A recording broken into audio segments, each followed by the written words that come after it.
Hi, I am Jamie Shapiro, the founder of Silver Linings Transitions, coming to you 4 weeks in a row with the Tuesday tip on taming your stuff.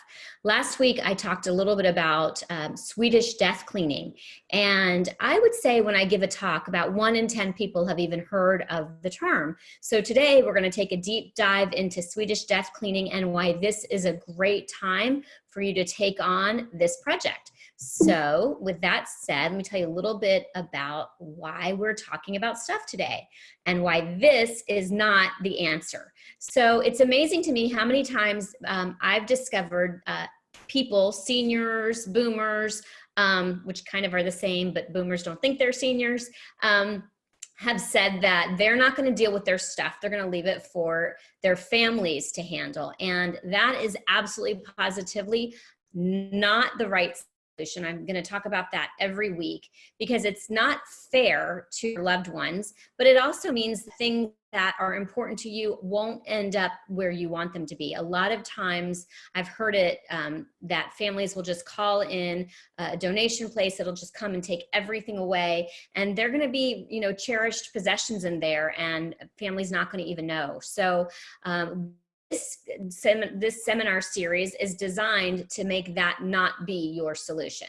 So one good piece of advice to start out with is if you are storing stuff for your adult children, not your college kids or anybody who's in a transient situation, but if you're storing stuff for adult children who are living in their own homes, maybe have families of their own, and they haven't gotten all of their crap out of your house, this is the time to ask them to do that. Give them a deadline and say, I want it out. It happened to me.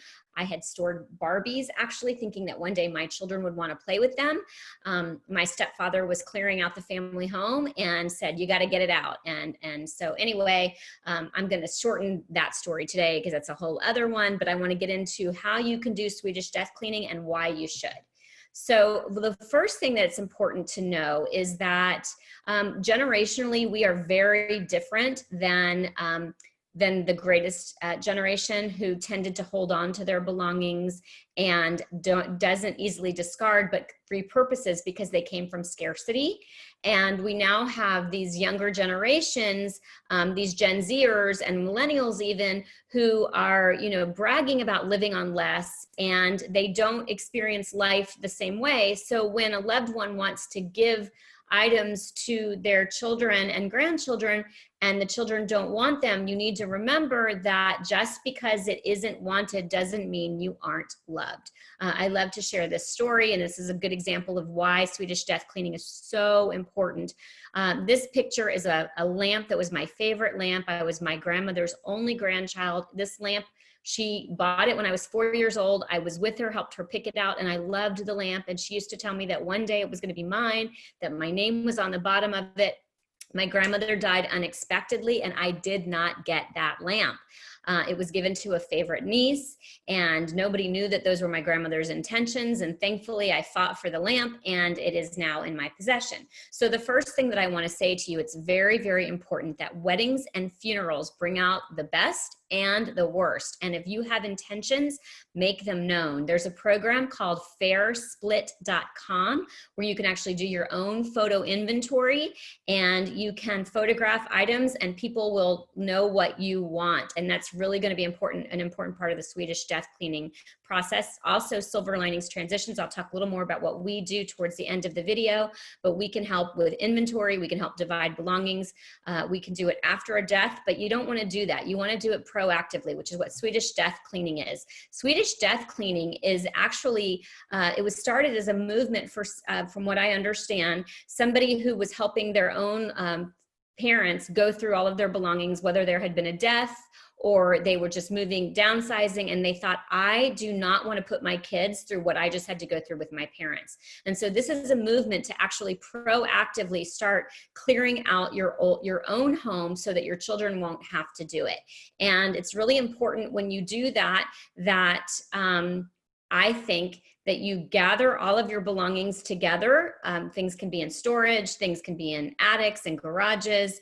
And it's important that you designate your wishes, but that you also talk to your loved ones. We're going to talk about some things that you can do a little bit later, even now during our COVID staying at home. But it's important that you designate your wishes. Think about my grandma on the lamp. It's important that you document your passwords and your logins, and that you let someone know where they can find those. I use something called LastPass. It's wonderful, and it is something that helps store all my passwords. You create one crazy master password that no one can possibly guess. It's really important that someone knows where that is. Maybe it's a safe deposit box. It doesn't all have to be done at once. Break it into manageable pieces, and you want to start with nostalgia last. Okay, and then when you are going through your belongings, this was my own experience of Swedish death cleaning when I was downsizing from my home after divorce, found my old retainer, and do you think any of my kids would have been happier because I saved it? Probably not. The other thing is, and you look at the picture down below, again, this was my own going through the Swedish death cleaning process of my own belongings and having the opportunity to show these things to my kids and see what they might want. None of them wanted my Girl Scout sash. None of them wanted my old cheerleading uniform. They didn't want my prom corsage. So I photographed it, I'm sharing it with you, and I discarded it. And then lastly, it's really important to think of, is this something that I want found? So this is what I call the tequila box.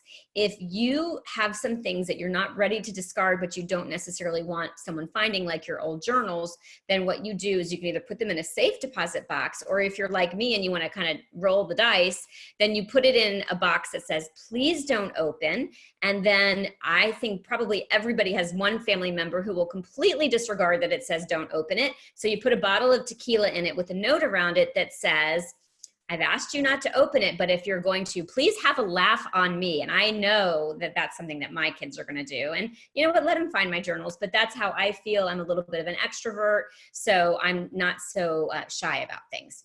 Okay, here's the important part about Swedish death cleaning. I shared these photos because these are actually items that belong to my grandmother that one day I hope my daughters will get. The bowl that you see my daughter Addison, she's now 12, sitting in is still a melamine bowl that I use on a regular basis. And that is something that I know one of my kids will want because we use it in our family. And then my grandmother's silver is another one that I know that they'll want. So what's a good way for you to do a Swedish death cleaning event, you can do it now while we're using video chatting, is you gather your family for certain dates and times. I don't think you're gonna be able to do it in one sitting. Have them write down and send to you every item that they know that they want and they remember. And if you have items that no one wants, that's a really easy decision. You get a sticker, you mark it, and you can either ship it out now or you can document it and make sure that everybody knows that that's an item that's gonna go to that person. The other thing that you need to do is that if there are people who are going to want the same item, that you come up with a fair system to divide these contested items. You can do a draft, which is everybody draws a number and the first person picks first. You can use a program like fairsplit.com, but make sure that you notate your desires and make sure that everybody is clear. Go back to that lamp. Now, my grandmother told me the lamp was going to me, but she didn't tell anybody else. And thankfully, my cousin, understood that it was really important to me and did finally give it to me. But you shouldn't have to be in a situation like that.